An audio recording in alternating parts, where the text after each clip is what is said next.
4. Medidas de dispersión.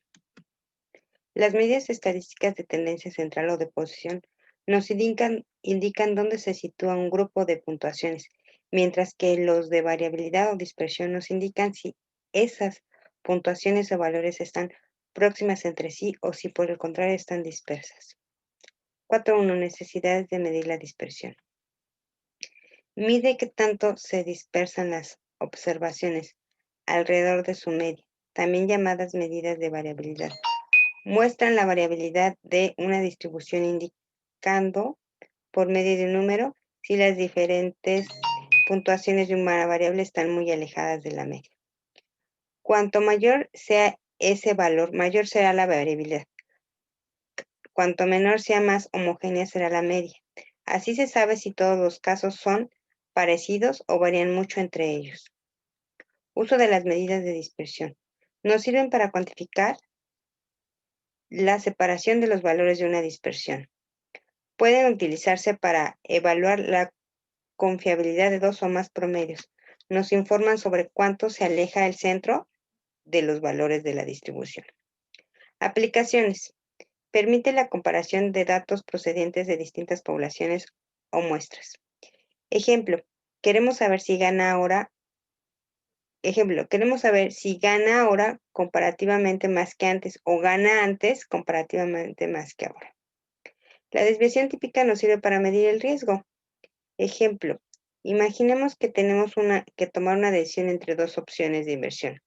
En las dos alternativas esperamos ganar 1000, pero en una de las desviaciones típicas es de 10 y la otra de 200. La desviación típica es uno de los parámetros de la distribución normal, la de la famosa campana de Gauss. Cuanto menor sea la desviación típica, más alta y estrecha será la campana de Gauss. Tipos de medidas de dispersión. Las medidas de dispersión son de dos tipos. Medidas de dispersión absoluta como recorrido, desviación media y varianza y desviación típica, que se usan en los análisis estadísticos generales. Determinan el recorrido de derivación típica que se usa en el análisis estadístico general.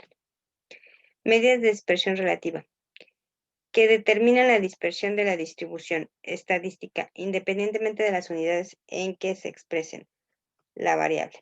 Se trata de parámetros más técnicos y utilizados en estudios específicos, y entre ellas se encuentran los coeficientes de apertura, el recorrido relativo, el coeficiente de variación y el índice de dispersión de la media.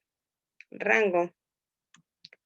Una medida razonable de la variable es la amplitud o rango, que se obtiene restando el valor más bajo de un conjunto de observaciones del valor más alto. Requisitos del rango. Para calcularlo se ordenan los números y se resta el valor mínimo del valor máximo. Compara unidades con los datos. Permite obtener una idea de la dispersión de los datos. Propiedades del rango. Es fácil de calcular y sus unidades son las mismas que la de las variables. No utiliza todas las observaciones. Su resultado se puede ver afectado por alguna observación extrema. El rango aumenta con el número de observaciones o bien se queda igual. Generalmente no disminuye. Rango medio es el promedio del valor máximo y el mínimo. Varianza. La varianza se define como el promedio de las diferencias cuadráticas de los n datos con respecto a su media aritmética. Esta medida es siempre una cantidad positiva, empleada principalmente en procedimientos de inferencia estadística. Como sus unidades son las del cuadrado de la variable, es más sencillo usar su raíz cuadrada. Varianza es simplemente la media de los valores al cuadrado menos el cuadrado de la media. Desviación estándar. Generalmente se refiere que la media de dispersión sea de la misma dimensión que las observaciones. Para lograr esto bastará con tomar la raíz cuadrada. Por ello se define la desviación típica como la raíz cuadrada de la varianza. Ejemplo, obténgase la varianza y la desviación para las siguientes observaciones. Y ahí está la serie de datos. Se obtiene primero la media con la serie de datos, que es la sumatoria de f de los datos multiplicados por la frecuencia entre el número de valores, que es 11. Una vez que se obtiene, se saca la varianza, que la varianza es la sumatoria de cada uno de estos datos menos la media elevada al cuadrado por la frecuencia, entre el número de datos.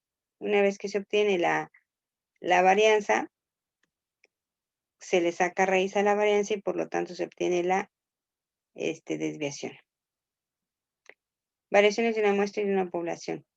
Parece lógico suponer que conforme aumenta el tamaño de la población, también debe hacerlo el de la muestra. En cierta medida es así. Pero la relación entre ambos no es proporcional.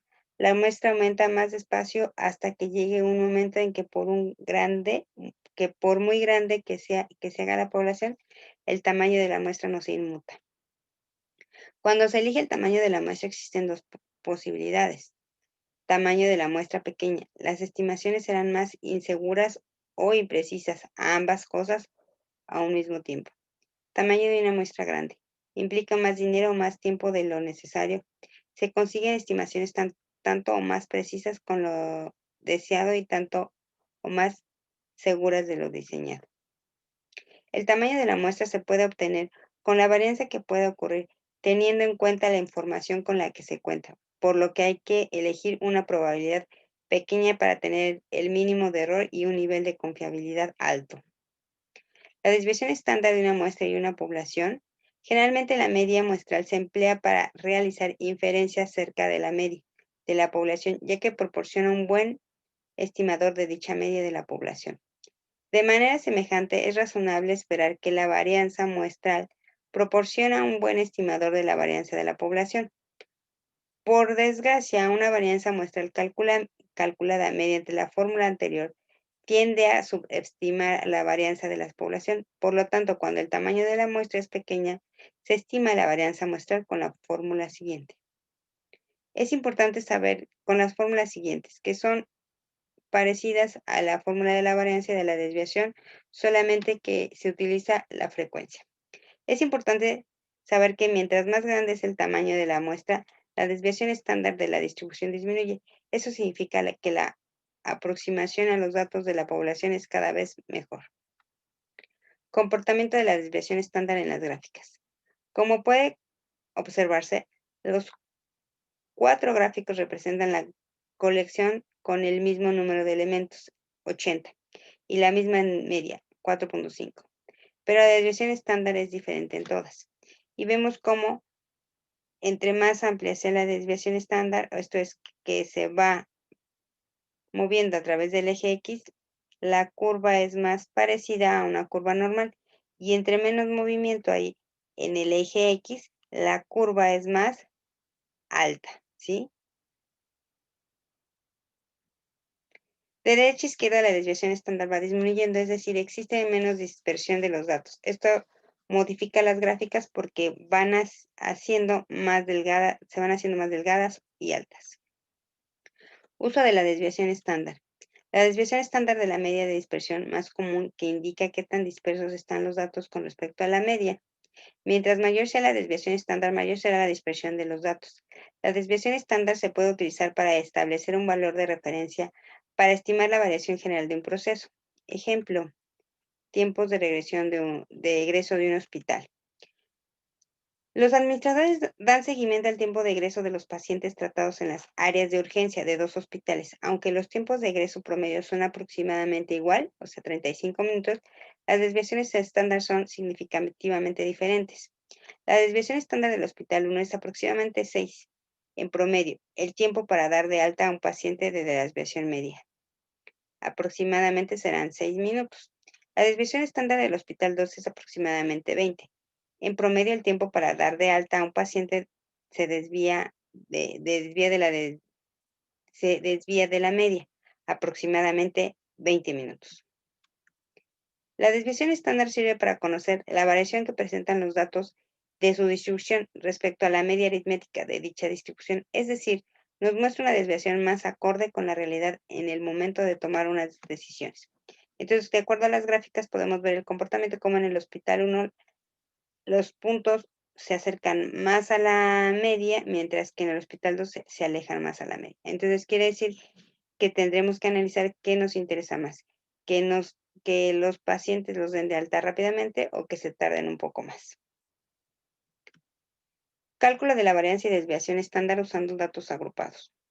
Cálculo de la varianza y desviación estándar usando datos agrupados. Los datos agrupados y no agrupados se les llaman estadísticamente a la manera que representan y analizan la información que se ha reunido. Datos no agrupados. Datos no agrupados es el conjunto de observaciones que se presentan en su forma original, tal y como fueron recolectados, para obtener información directamente de ellos. Es un conjunto de información sin ningún orden que no nos establece relación clara con lo que se pretende desarrollar a lo largo de un problema. Eso se soluciona mediante una tabulación que nos conduce a referencias, a frecuencias. Estos nada más se tienen los datos de esta forma, solamente ordenados. Datos agrupados. Los datos agrupados son, como lo indica su nombre, una cantidad dada de datos que pueden clasificarse, ya sea por sus cualidades cualitativas o cuantitativas, y por lo tal agruparse para su análisis. Estos datos por lo general son aconsejables agruparlos cuando su población cuenta con alrededor de 20 o más elementos que comparten una característica y caben dentro de una categorización. Como aquí, se van acomodando en clases, que sería, por ejemplo, de 1 a 2, de 3 a 4, de 5 a 6, y así sucesivamente, y se anotan las frecuencias. Esto es las veces que se repiten. Cálculo de la varianza y desviación para datos no agrupados. Estas serían las fórmulas para datos no agrupados, ¿sí? Como ven, no está incluida la frecuencia, y para los datos agrupados, lo que se hace es que se incluye las frecuencias. Percentiles y cuartiles. Cuartiles. Hay tres cuartiles denotados generalmente como Q1, Q2 y Q3, los cuales dividen a un conjunto de datos en cuatro partes iguales. El primer cuartil es el valor antes del cual se quedará una cuarta parte de todas las observaciones. El tercer cuartil es el valor antes del cual quedarán tres cuartas partes de las observaciones. El segundo cuartil es idéntico a la media. Los tres cuartiles coinciden con los percentiles 25, 50 y 75. Aquí están las fórmulas de los cuartiles, que como ven es n más 1 entre 4, y lo único que cambia es que si es el cuartil 1 o cuartil 2, pues hay un 2 antes de la operación de n más 1. Y en el cuartil 3 hay un 3 antes de la operación n más 1. Y aquí vemos cómo divide a los datos en 25% o en 4 cuartos. Deciles se refiere a cada uno de los 9 valores que dividen un grupo de datos clasificados en orden en 10 partes iguales, y de manera que cada parte representa un décimo de la población.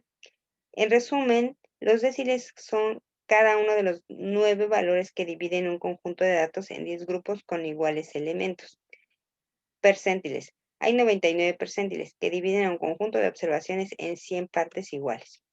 Y entonces tenemos la fórmula de los déciles, que como ven es n más 1 entre 10, ¿sí? Y lo único que varía es que, por ejemplo, en el décil 2 hay un 2 que multiplica al n más 1, en el D6 hay un 6 que multiplica al n más 1, entonces de acuerdo al décil ahí es el número que multiplica al n más 1. En algunos se da el ejemplo de que se les pueden sacar mitad, ¿sí? Por ejemplo, aquí en el décil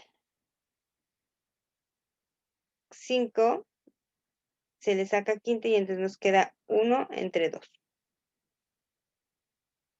Y en el décil 4 nos queda 2 entre 5, entonces, pero realmente lo pueden hacer de la forma que deciden.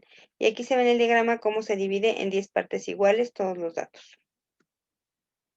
La fórmula de los percentiles es n más 1 entre 100, el percentil 1, y el percentil 79 es 79 que multiplica n más 1 entre 100. Y vemos que está dividido en 100 partes iguales los percentiles. Se usa generalmente cuando los datos a estudiar son muchos. Gráficas. Gráficas. El objetivo de la representación gráfica es realizar una síntesis visual de la información aportada por una distribución de frecuencias según la naturaleza de los datos estudiados. Tendremos diversos tipos de representaciones gráficas. Sí, de acuerdo. Si son datos cualitativos o cuantitativos, la recomendación es que, por ejemplo, Cualitativos es en diagramas de sectores, diagramas de barras, ¿sí?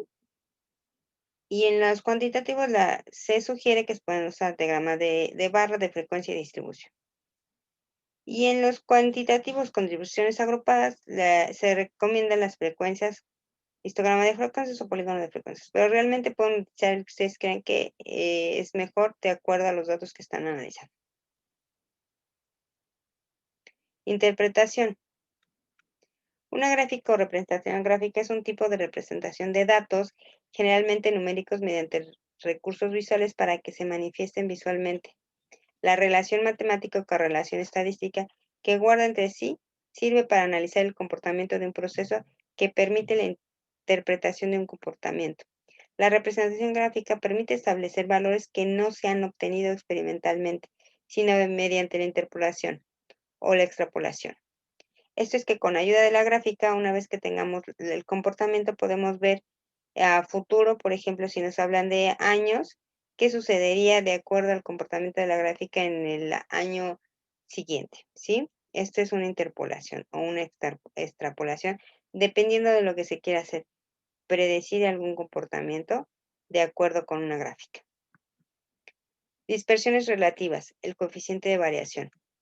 El coeficiente de variación es una medida de la dispersión relativa de un conjunto de datos que se obtienen, dividiendo la desviación estándar del conjunto entre su media aritmética y se expresa generalmente en términos de porcentuales. Puesto que tanto la desviación estándar como la media se miden en las unidades originales, el coeficiente de variación es una medida independiente de las unidades de medición. Debido a la propiedad anterior, el coeficiente de variación es la cantidad más adecuada para comparar las variables de dos conjuntos de datos.